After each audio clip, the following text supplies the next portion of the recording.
The narrative around the new GPU releases from both Nvidia and AMD just aren't making sense to me. Mike here with Tectonic Systems, and I have a lot of thoughts on the new releases from both Nvidia and AMD. Now, there's a lot of different information out there from a lot of different channels, as well as news outlets and other sources, both about AMD and Nvidia. And I want to jump in and look at a few of these first so I can kind of set the playing field for where my thoughts are coming from. So up first, we have an article from videocards.com where the title is "The Retailer Confirms Radeon RX 9070 MSRP Only Applies to First Shipments, Price Set to Increase Later." Now, this is mainly referencing a Swedish retail chain, inet.se, but really the crux of the article is that they're saying that the MSRP of $599 and $549 is only going to apply to the first shipment of each of those models, which was the selling point for the RX 9070 XT and 9070. Maybe not so much the 9070, but definitely the 9070 XT. Priced at $600, it's a good buy. But we're not priced at $600. In fact, here on Track-A-Lacker, you can see there's 6 total cards that they're tracking by price right here. Their Amazon cards they don't have a list on here, and Amazon has been a wreck today with any type of stock for the 9070, at least in my experience. I was shooting to get the triple fan white XFS Swift at $599, but that was out of stock in no time. So the stock for these were absolutely horrendous. I would say on par with Nvidia and the stock that we saw with their cards. The next price is $719.99. So you jump from $600 to $719.99, and we're now at 5070 Ti MSRP, which Asus has a card in the 5070 Ti lineup. I believe it's the Prime that is going for $749. So we're $30 off of the 5070 Ti. And then to top things off, the XFX Radeon Mercury, which is the flagship model for the 9070 XT from XFX, is asking $849 for this card. So we're now $100 over MSRP of a 5070 Ti from Asus. Again, there's no FE model from Nvidia on the 5070 Ti. And looking at Track-A-Lacker, we still have 2 cards at $749.99. Again, they're out of stock, but it's the Asus Prime and the Gigabyte GeForce RTX 5070 Ti WindForce. These are both $750. So we are very close to this $719.99, $730, and then we jump to $740, and we're at $750. So we're right in the range of a 5070 Ti card.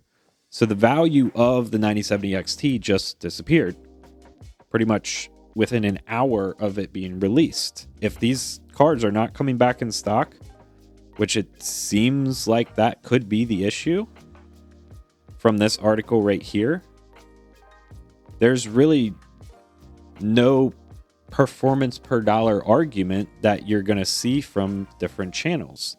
And diving into some of these channels is, I'm looking at Hardware Unboxed here. They have an 18 game average 1440p. This is, I believe, non-RT, because RT comes in over here, which we're going to look at. This is an 18 game average at 1440p. The RTX 5070 Ti, 100 frames, 126 for average, 100 for 1% lows. And we have the 9070 XT at 97 and 119. So fairly neck and neck. But when you consider the price that they're neck and neck, they're also priced neck and neck at this point. Going back to the Hardware Unboxed video, we have 4K average here. So then looking at 4K, we're looking at 1% lows of within margin of error, 59 and 60 and 75 and 74. So at 4K, these cards are pretty much neck and neck, and this is rasterization, right? So again, with the pricing, the 5070 Ti is priced at $750. The 9070 XT is really anywhere from $720 to $750, and even $850. Again, there's more expensive 5070 Ti's as well. But the part that I'm getting at is these are basically priced at the same point, and they're doing very similar things rasterization wise. Now, when you bring in RT, yes, AMD significantly increased their performance when it comes to ray tracing, but Nvidia is still significantly ahead. So if you're talking about wanting something that is ray tracing capable, which there are games now that require ray tracing, Indiana Jones being one of them, we see a significant gap between the 9070 XT and the 5070 Ti over a 6-game average of 1440p. You're talking almost 20 frames per second here, with 1% lows dropping below 60 with the 9070 XT and above 70 on the 5070 Ti. Your difference there becomes apparent. And if this card was a $600 card still, it would make sense. It's between the 5070 Ti and between the 5070. That's where the 9070 XT really lands when you consider everything, including ray tracing, rasterization, kind of lands at a $600 price point, given the current pricing structure. I don't think that AMD really priced their card that competitively, to be honest. It's a decent value at $600. At $600. It falls slightly behind the 5070 Ti and slightly above the 5070. But the pricing at $600 is the key selling point. And if we don't continue to see that or significant stocks on those cards, this doesn't do anything. Which is why I'm confused with the narrative of AMD was a win this generation and Nvidia was a fail. I think both companies released good products and both companies are overpriced. Simple as that. I don't think there was a winner in this generation. I think the 9070 XT slots in where it belongs at $600 quite nicely. The 5070 Ti at $750 slots in where it belongs on this scale quite nicely. You can argue if those are too high baseline prices, but in reality, that's what they're priced, and they're staged in a way that makes sense. The pricing that really doesn't make sense to me is the 9070 and the 5070. Those should be like $450 MSRP baselines, because I don't think their $550 performance capabilities are really there. But again, those are really, I think, where the pricing is kind of doesn't really fall into that tiered approach that well. So 6-game average at 4K, again, we're looking at 38 to 51 and 30 to 41. So you're almost falling below that 30 FPS mark on the 9070 XT while you're still above it on the 5070 Ti.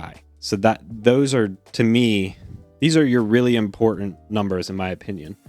Is the 5070 Ti is keeping up rasterization with the 9070 XT, but it's really crushing it on average across 1440p and 4K with ray tracing.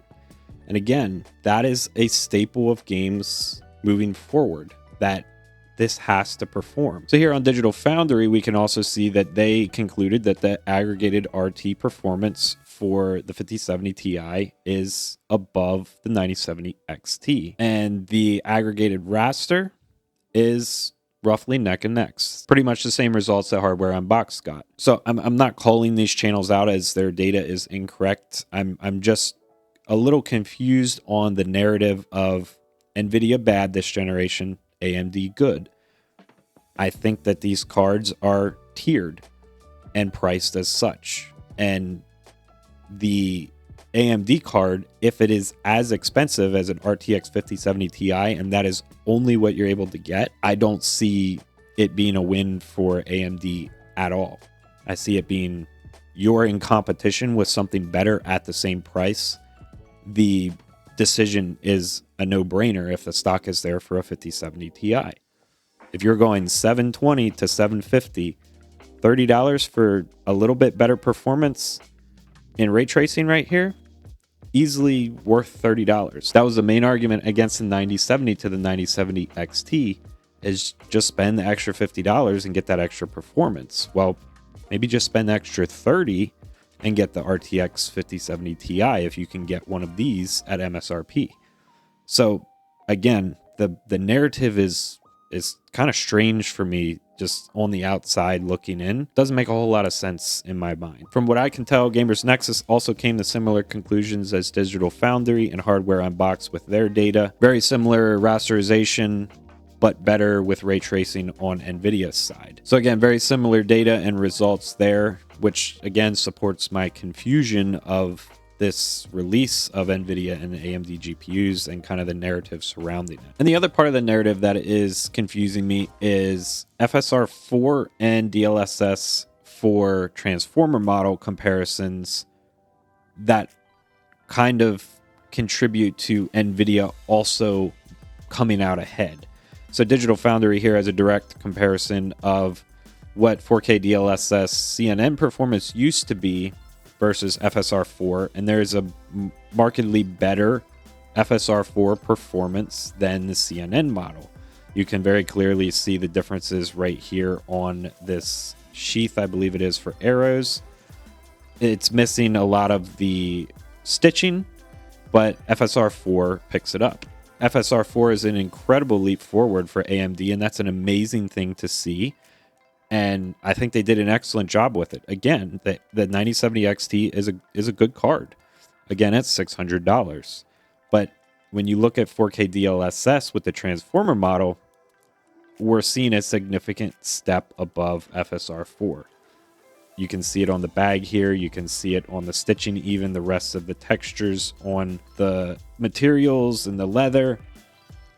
It's better. And again, if these $599 MSRP models are not going to be available anymore, this to me is the clear winner.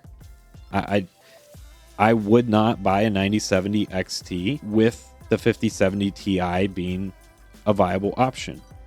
Roughly anywhere from $30 to even the same price. Now, if you can get a $600 9070 XT, that's good. It's a good card. But the 5070 Ti is also a good card. And if you can get that for MSRP and you can afford that, I would go with the 5070 Ti. I don't understand the narrative of, again, an AMD win and an Nvidia loss. I think that they are price tiered appropriately based on image quality and performance, including ray tracing. But if AMD is not able to keep that $600 MSRP, that AMD benefit of having a little bit cheaper of a card with decent performance goes out the window, because there's a card, 5070 Ti, again, if stocks are fixed for the cards and you can get one at MSRP. Again, this is all about MSRP. The 5070 Ti is the obvious better card, and if you have $150 to spend on a card, you can get some slightly better performance and some slightly better image quality. I don't see how it's such a stark contrast between the two brands. I don't like the AMD versus Nvidia fight or battle or whatever you want to call it. AMD did an amazing job with FSR 4. They released a good card with the 9070 XT. Nvidia is doing excellent things with DLSS. It's, in my opinion, quite a bit better than FSR 4 still. And they've released decent products as well. Again, baseline price arguments out the window. I'm not arguing that. I'm arguing at a tiered approach to these cards and where they are priced based on their baseline MSRPs. I think it just makes sense. I don't think either company is doing anything amazing. I think they're both doing the same thing as each other in slightly different ways. And I don't think either of them are winners currently. I just don't.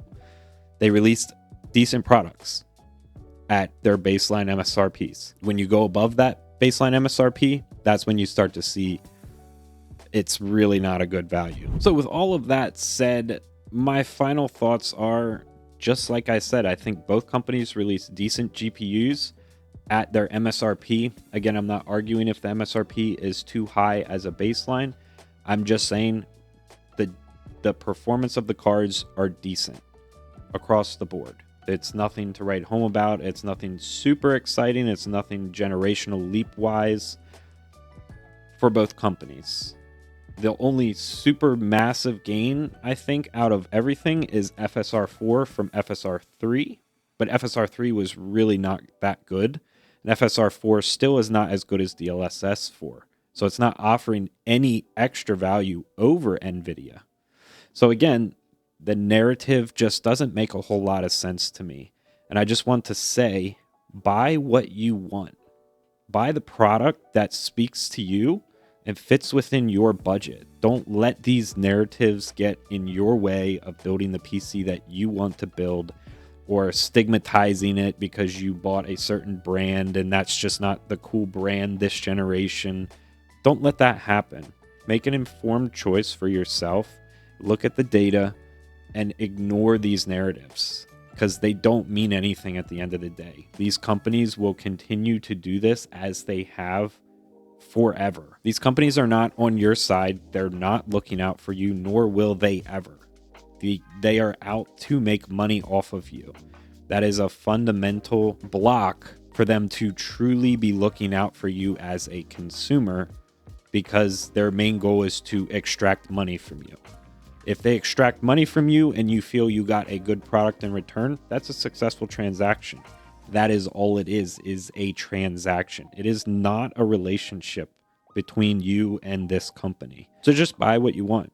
Anyway, let me know in the comments below what your thoughts are about these GPU releases, and if you're also a little confused with the narrative, or if it's not confusing to you at all. I'd be curious to know everyone's thoughts, so fire away down below. As always, thank you for watching, and I'll see you in the next video.